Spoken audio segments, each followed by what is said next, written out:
પથ્થર જેવું હૈયું બની ગયું છે.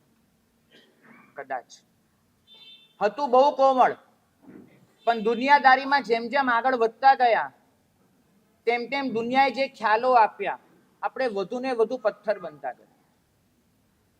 એ પથ્થરને પીગાળવાનું, કોમળ બનાવવાનું આ પર્વ છે. તૂટી ના આસક્તિ, છૂટ્યા ના અભિમાન. તૂટી ના આસક્તિ, છૂટ્યા ના અભિમાન. ફિર ભી એ આશા કરે તારેગા ભગવાન. નથી બનવાનું. આસક્તિ તોડતો નથી, અભિમાન છોડતો નથી, અને આશા રાખીને બેઠો છું કે ભગવાન તારી લેશે. બનવાનું છે. જમશેદજી તાતાની એક ઘટના યાદ આવે. પુત્ર એમનો દોરાબ.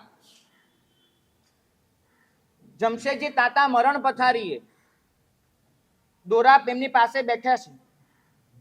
દોરાબે પૂછ્યું કે પિતાજી, કોઈ શિખામણ? દુનિયામાં જે પામવાનું હતું ઘણું પામ્યા છો તમે, અને છતાં પણ પોતાની જે નૈતિકતા હતી એ ગુમાવી નથી. પિતાજી કોઈ આજ્ઞા? જમશેદજી એટલું જ કીધું કે બેટા, કાર્યને આગળ ન ધપાવી શકે તો સમજાઈશ, પણ આનાથી નીચે ન જતો.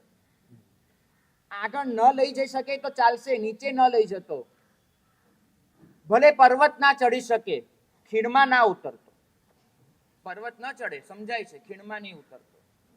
કદાચ આજના દિવસે જો સાંભળવા જઈશું ને તો પ્રભુનો આ જ સંદેશો સંભળાશે. પર્વત ચડવો દર વખતે શક્ય નથી હોતો, ખીણમાં ઉતરવાથી બચી શકાય છે.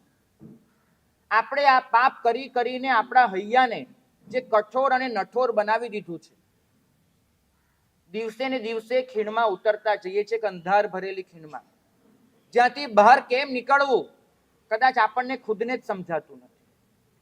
પર્યુષણ એ પ્રકાશ આપે છે કે એ પ્રકાશની કિરણ પકડીને તમે બહાર નીકળી શકો.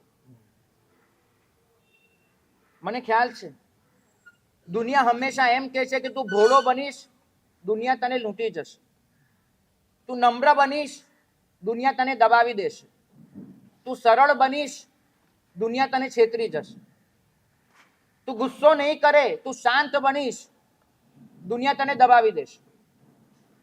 દુનિયા હંમેશા ડર આપે છે કે તું સારો બનીશ તો ગુમાવી બેસીશ. પ્રભુ એક જ શિખામણ આપે છે કે હાર કે જીતને વાલે કો બાજીગર કહેતે.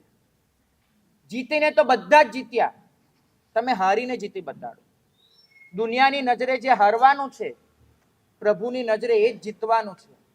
કારણ કે હારીને પણ તમે પામતા હો છો અંદરનો સાચો આનંદ, હારીને પણ તમે પામતા હો છો અંદરની સાચી શાંતિ, હારીને પણ તમે પામતા હો છો એક એવી પ્રસન્નતા જે ગુમાવતા નથી. ભાગ્યશાળી એક પંક્તિ વાંચી હતી, ઊંચા થવાની રીત આ સૌથી સવાઈ છે. ઊંચા થવાની રીત આ સૌથી સવાઈ છે. ફળ આવતા જ ડાળખી સહેજ નમી ગઈ.